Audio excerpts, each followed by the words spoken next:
Well, it's good to see everybody here this morning. We've gone through a change in the last few weeks as my little baby boy, who I just never imagined growing up, he's still not grown up in my mind, went to his first day of preschool. That was a big deal for him. It was a big deal for all of us. You know, when Sterling was a baby, I really didn't think a whole lot about the future of boys in our country. But as I am now in the thick of raising a tried and true cowboy boot-clad little worker boy, I'm realizing there's a lot of work that's left to do. Sterling's a very good little boy, but that is not always the case as little boys grow up and become men. One writer put it really well when describing the problem. In a book called Raising Confident Boys, Elizabeth Hartley Brewer writes, "Boys are in the news as having a hard time at the moment. They seem to be struggling, finding it harder and harder to succeed, conform, and find a comfortable role in life. Statistics tell us that boys experience more behavioral problems, get involved in more crime, and at a younger age, are losing the academic edge and demonstrate their despair in significantly higher suicide rates than girls. Social, economic, and even educational changes seem to be undermining their essential manhood. And some see the future as promising little but constant pressure or failure or both. Their self-esteem and motivation appear to be at rock bottom. Boys, however, are half our future," she goes on to write. "Given the changes taking place in society, particularly in employment and the family, growing boys will naturally feel confused and uncertain about the future. For instance, what does fatherhood mean? How important are commitment and marriage? How should they manage their sometimes contradictory feelings of sadness, anger, tenderness, competitiveness, and protectiveness?" And it does scare me to raise a boy. Not quite as much as it scares me to raise two girls, but it does scare me to raise a boy. It scares me thinking about when I look at our culture and just what we find of our culture, that boys really are, according to this writer, having a hard time right now. When you think about the way that boys play a role in a lot of the most horrible atrocities that are occurring on the face of this earth, where it's boys that are filling the ranks of gangs, where it's boys keeping our prisons well populated. It is boys that are joining up terrorist groups and destroying other human beings senselessly. It's boys, boys, boys. And I'm supposed to raise one of these. This is not a new problem, though. It's not a new problem. If you can read in the Bible, you can see that boys have always had a real rough time finding their manhood as it fits God's will. From the very beginning, in Genesis chapter 4, you find that a boy had a very hard time coping with his low self-esteem. A man named Cain tried to offer something to God that was not accepted. His brother Abel offered something that was accepted. Rather than resolving the problems in his own life, dealing with the self-esteem problem that was facing himself, he took out his anger and frustration on his brother. And it was a boy who committed the first murder.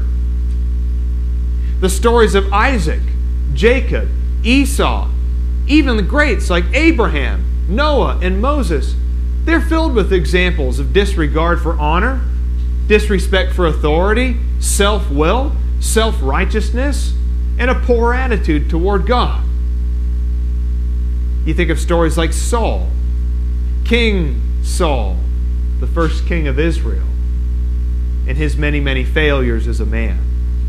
I want to look at one thing out of Saul's life real quickly. If you go to 1 Samuel chapter 9 and verse 21, you notice that Saul was a man who appeared to have a great deal of humility. You read later on in chapter 10 of 1 Samuel in verses 21 and 22 that when it came time to anoint him as king, where was Saul?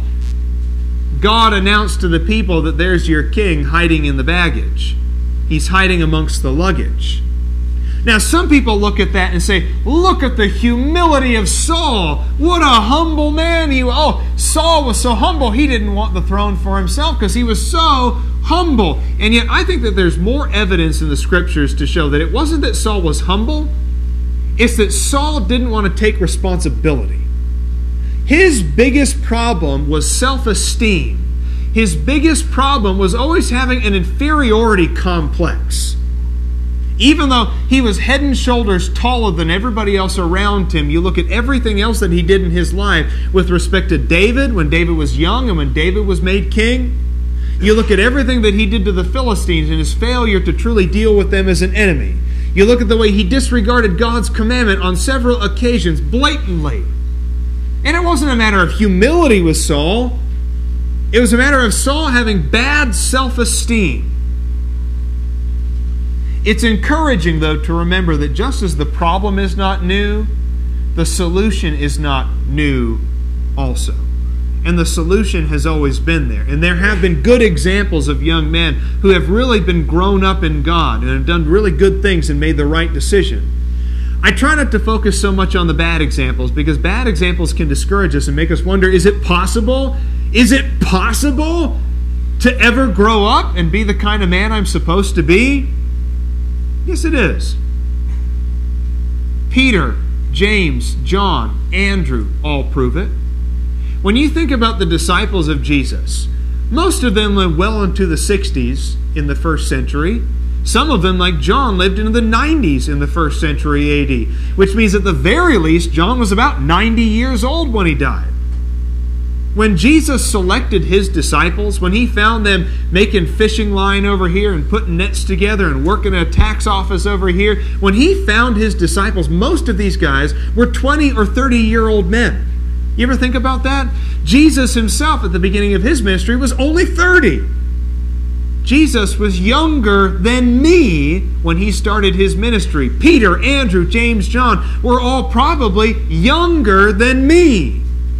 Saul of Tarsus as well was likely younger than me when he met Jesus on the road to Damascus and made the choice to give himself over to Jesus, heart and soul for the rest of his life. Yes, there are a lot of good examples of young men in the Bible who show us that it can be done. Of course, one of the greatest obstacles to helping young men deal with this problem is that our society sees any moment of weakness, any act of tenderness, as being something that's less than desirable. We teach our young men by example in our culture and our media that they are not allowed to be sensitive, that they're not allowed to be tender, that they're not allowed to cry about things. Here's the problem. When you tell a boy that he's not allowed to cry, he's going to cry about something eventually. There's no getting away from it. That's reality. When you tell a man he's not allowed to cry, eventually he's going to cry about something. But we bottle it up and bottle it up and bottle it up so that when we do cry, it's often at the most inappropriate moments. We cry about things that really don't matter because eventually we reach a breaking point. We reach a tipping point. I like the way that Paul said it when he wrote in 2 Corinthians chapter 12, when he's talking about weakness. Rather than fitting the preconception that a man is not supposed to be weak, that a boy is not supposed to be weak, what does Paul say about weaknesses here? In 2 Corinthians chapter 12, verses 9 and 10, he says, "Most gladly, I would rather boast about my weaknesses, that the power of Christ may dwell in me. Therefore, I am well content with weaknesses, with insults, with distresses, with persecutions, with difficulties, for Christ's sake. For when I am weak, then I am strong." Now, I'm not talking about being a weenie or anything like that. That's not at all what I'm intimating. But there is nothing wrong with a man being tender. There's nothing wrong with a man being sensitive. There's nothing wrong with a man being thoughtful, thinking about what he says before he says it, rather than being impetuous and brash all the time. But boy, we teach our kids all the time that if they want to grow up and be men, they've got to act a certain way. And our culture is dead wrong about it, my friends. And it's killing our boys. So when I talk to my son about things, when I compliment him about certain things in his life, what are some things that I should tell him to make him feel good about himself? Because self-esteem is a really big deal. And I think the example of Saul, King Saul, that is, proves it. That a man who has a poor sense of self-esteem is going to go through life compensating in ways that are wholly inappropriate. He's going to destroy other people that he feels threatened by. Rather than embracing a man like David and welcoming him into his home as an asset, he saw David as an enemy, where David has killed his tens of thousands and I've only killed my thousands. Therefore, I should pin him to the wall. That was self-esteem. So what should I tell my son when I'm trying to build up his self-esteem in the right way? You know, let's remember something. Whoops. Try to keep compliments specific. Try to keep compliments specific and meaningful given a situation. There are many things that we can say to our young men, as well as our young women, of course, to help bolster their confidence. They need to be praised for their skills. They need to be praised for their good choices. They need to be praised for their wise decisions and their wise ideas, their problem solving, their kind and generous social skills. When we see our boys doing something right, we need to tell them that. We need to call them out for the things that they are doing right, not always just the things that they're doing wrong. And I have to catch myself all the time. This kid of mine is 4 years old and he drives me up the wall. He drives me up the wall. And I understand now why my dad used to say, I just want to skin you and put you as a trophy on the wall. I get it now. I understand it. Rather than always just being frustrated by, stop doing that, quit picking on your sister, get in the car, do it right, go over here, put this away. Rather than always focusing on what is wrong, I need to make sure that I'm also building up what is right. And telling my son when he is doing the right things and making the right decisions about things. Because he's a sweet little boy. He's a sweet little boy, and I will kill everything that makes him wonderful and good if I do not build up that which is wonderful and good in him. But the thing about it is, we need to compliment more than just things that they accomplish in life. It's not just about telling them they're doing a good job on the soccer field. It's not just about taking them to the Red Robin after they get an A on a test. It's not just about giving them praise for their achievements and their accomplishments in a superficial, earthly way, because that confidence only takes you so far in life. We also need to make sure that we are complimenting them on the really meaningful things. The soul, the spirit, their worship, their faith, their prayers that they offer. I'm reminded in Philippians chapter 3 and verse 3, it says, put no confidence in the flesh. That's a really good thing to remember. 2 Corinthians 10 verse 17, but he who boasts, let him boast in the Lord. If we're going to try and instill confidence in our boys, it's not just that we need to teach them to do well on the field. It's not just that we need to teach them to do well in school. All things that we should encourage them in, of course, but that's not where real confidence comes. And that is not the kind of confidence that's going to get them to heaven. That's not the kind of confidence that's going to make them leaders in the church someday. That's not the kind of confidence that's going to make them really good husbands and really good fathers. We need to instill confidence in their soul as well. A couple of scriptures to remember here. In Psalm 138 verse 3, notice what the writer says in Psalm 138 verse 3. Thou didst make me bold with strength in my soul. I like that. Proverbs 28 verse 1. The wicked flee when no one is pursuing. Of course, that's a whole sermon by itself, isn't it?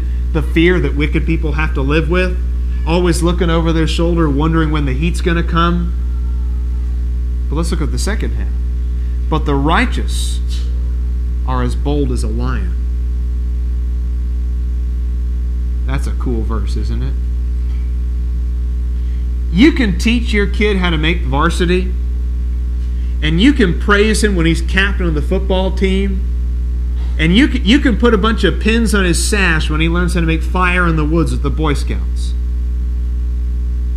But when you teach your son to be a righteous man, he will live his life as bold as a lion. And there's nothing he'll be afraid of. Acts chapter 4, verse 29. Lord, says the apostles, take note of their threats and grant that thy bondservants may speak thy word with all confidence. Now, I don't know if Peter and James and John knew how to make fire in the forest, and I don't know if they were any good at football. But Peter and James and John were real good preachers of the Word. And their confidence didn't come in their ability to speak. And their confidence didn't come in how nice their suit fit them. And their confidence didn't come in their diction. Their confidence didn't come in their vocabulary. No, their confidence came because it came as a result of God. God who filled their soul and filled their spirit with something that is otherworldly. It can actually be quite liberating for our boys to learn this fact. It can be very liberating for our boys to learn that their value does not come from making varsity, and that their value does not come from achieving things in the military, and that their value does not come from being a straight-A student, a valedictorian. Those are all great things. I'm not saying discourage them in those regards, but our boys need to know that they are valuable not because of earthly achievements, but because God has imbued them with an otherworldly kind of value. They are valuable because God values them. They are valuable because God so loved them that He gave His only begotten Son that they might have the opportunity to be saved. That's how valuable they are. They are so valuable that they are worth the blood of Jesus Christ spilled on the ground, dying on a cross. They are valuable because God makes them valuable. And we can never, ever teach them that their value is derived from earthly accomplishments. You know how liberating that must be for a little boy to learn that? You know how liberating it must be to know that if he doesn't make the team, and if he doesn't score the goal, and if he doesn't get an A+ on a test, to know that he is still loved and cherished and valued above all other things on this planet. You know how liberating that must be for him. You know, the crazy thing is, when you take pressure off of people, oftentimes that's when they achieve their best. When you take the pressure off of people, that's when they learn to be creative. When you take the pressure off of people, that's when they stop making mistakes. It's when you put pressure on your kids, when they're at the free throw line and you're the dad in the stands yelling, "Make it, you black hole of a boy!" Now, that's not my dad, by the way, but there was a father when we used to play basketball. Boy, he was an awful guy. He followed us everywhere, too. His son was on every team with my older brother, like going up through, middle school and everything. And he used to yell at his son that he was a black hole every time the kid passed the ball to him. You think that kid's ever going to make a free throw? Ever? No, it's quite liberating for our boys to know that their value comes from something other than menial earthly accomplishments. And that's all they are. I don't care if you become president someday, Sterling. You are still valuable in my eyes. He's still valuable in my eyes.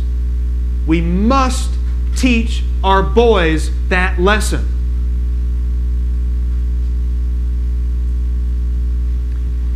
Otherwise, we feed them three dangerous ingredients in their upbringing. I'll tell you what these ingredients are. The first one is isolation. When you feed your kid a steady diet that he's all by himself, that he has nobody to turn to, that he has nobody who cares about him. When you feed your kid a steady diet of insecurity, that no matter what he does, he's never going to make you proud. That no matter what he does, he's never going to do it right. When you feed your kid a steady diet of insignificance, that no matter what he does, he doesn't mean anything. That every act of kindness that he does is forgotten. That every small amount of charity is worthless. That every little spider that he wants to take outside instead of squishing under his shoe is pointless. When you teach your kid that he's insignificant, when you teach your kid that he's insecure, when you teach your kid that he's isolated, you will fulfill every dream and desire that Satan has in his gnarly little mind. It is, after all, Satan's main goal for us to feel this way. Notice in Isaiah 59, go to the book of Isaiah in the Old Testament, and notice in Isaiah 59, verses 1 and 2. Behold, the Lord's hand is not so short that it cannot save, neither is his ear so dull that it cannot hear. But your iniquities have made a separation between you and your God. Your sins have hidden his face from you so that he does not hear. For your hands are defiled with blood, your fingers with iniquity, your lips have spoken falsehood, your tongue mutters wickedness. That is Satan's goal, isn't it? To get you separated, to get you isolated, to make you feel worthless and insecure and pointless and meaningless. That's Satan's goal. To insert sin into your life so that you are alone. And when you teach your boy that, you've just done Satan's work for him. It nearly worked with a lot of people in the Bible. It worked with quite a few, by the way. It nearly worked with Elijah. Elijah found himself at the point in 1 Kings chapter 19 that he wanted to die. He felt like he was alone in the world. For I alone am left, he says to God. He felt isolated, insecure, and insignificant. It worked with Judas, didn't it? Judas did what he did to Jesus. And by the time the sun rose the next day, he was a dead man hanging from a tree. Because Satan made him feel insignificant, insecure, and isolated, like there was no backing out. It worked with King Saul. It worked with King Saul. By the end of King Saul's life, bleeding on a battlefield, he had nothing else to live for. His son was dead, his army defeated, and another man was about to sit on his throne. He had nothing left to live for. It nearly worked with Jeremiah. It nearly worked with Job. We need to remind our boys that they are not alone. Absolutely not alone. Romans 8, verse 31. So many applications, right? God is for us. God is with us. And if God is for us, who can be against us? They are significant to a lot of people. Our boys need to know that they're significant. And our boys need to know that what they do with their lives matters. What's the big deal? How I spend my life doesn't affect anybody else. What I do doesn't mean anything to anybody. If I want to waste my life doing this or that, who cares? Nobody cares about me anyway. A lot of people care. A lot of people have invested themselves in your future. You think about that? A lot of people have invested themselves in your future. You are quite significant, and you're quite valuable. Remember John 3, verse 16, like we already alluded to. You know how valuable you are? You're so valuable that God died on a cross through His Son, Jesus Christ. You're so valuable that Jesus Christ willingly gave Himself so that you could have life.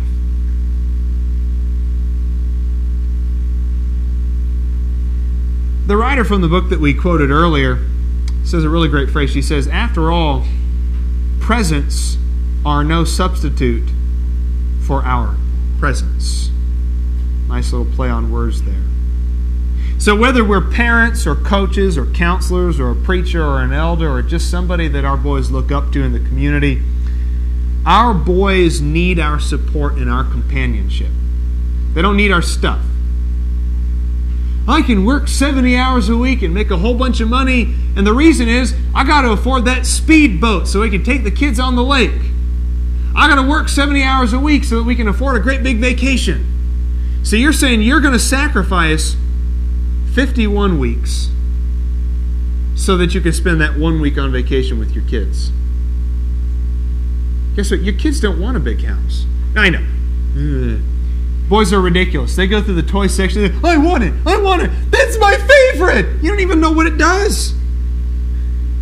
Sterling's favorite toy is whatever toy is in front of his face at the moment. I get it. They act like they want a speedboat. They act like they want a jet ski. They act like they want to go on a big vacation. They act like they want to have a giant house. I get it. From a superficial point of view, that's what our kids want. I get it.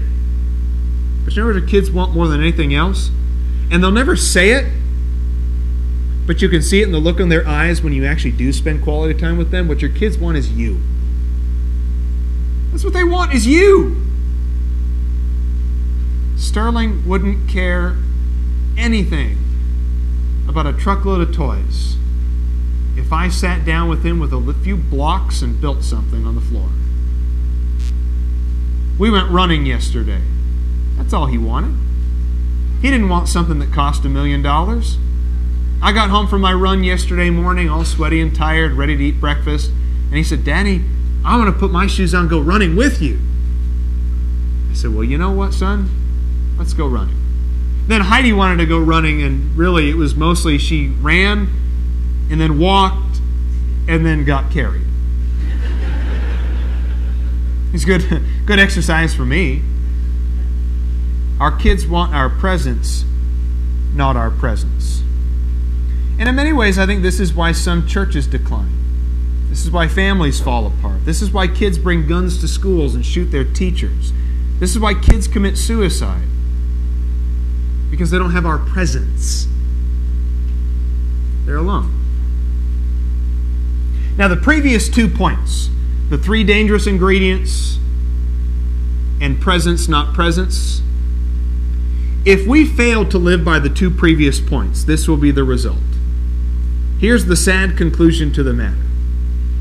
If we do not teach our kids what they need, if we do not show our boys that we value them, if we do not give our boys our presence and our attention and our love and devotion, there is a whole world of predators out there who will give it to them instead. There is a world of predators out there who are more than happy to welcome them into their ranks. When our boys feel isolated and insecure, they seek comfort with the thugs and the miscreants of the world. Let me give you some statistics to think about here. As far as what our boys are facing from the world, it is estimated that there are over 1 million gang members in our country. And 40% of them are younger than 18 years old.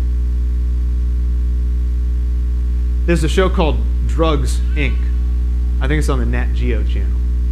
Really interesting show. It's a weekly documentary about the drug culture in America.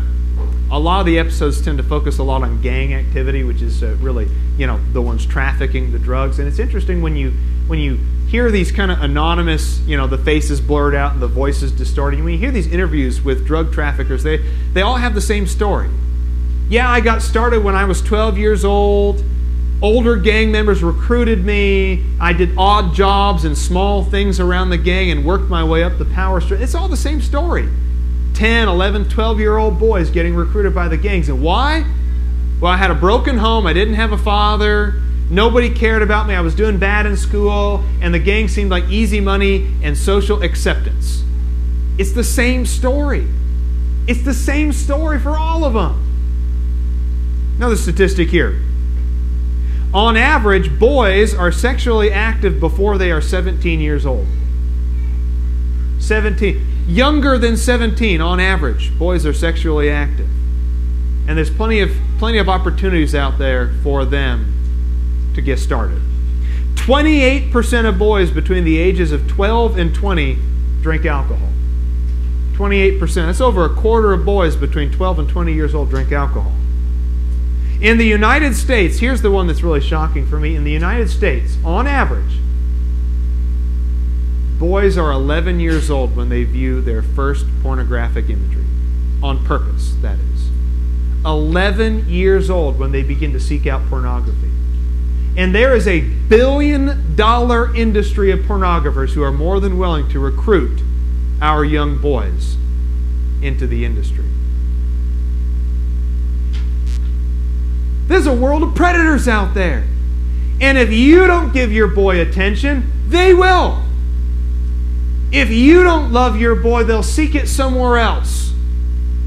There's a world of predators who are more than happy to take your son's life, chew it up, and spit it out.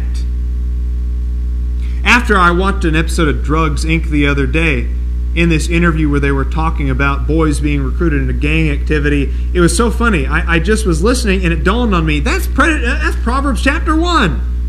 It's Proverbs 1. Notice in Proverbs 1 verse 8, "Hear, my son, your father's instruction. Do not forsake your mother's teaching. Indeed, they are graceful wreath to your head, ornaments about your neck." But you know what? In order for that to come true, the father and the mother actually have to do some teaching. If you want your kids to follow your teaching, you've actually got to do the teaching. "My son, if sinners entice you, do not consent. If they say, 'Come with us, let us lie in wait for blood. Let us ambush the innocent without cause. Let us swallow them alive like Sheol, even whole as those who go down to the pit. We shall find all kinds of precious wealth. We shall fill our houses with spoil. Throw in your lot with us. We shall all have one purse.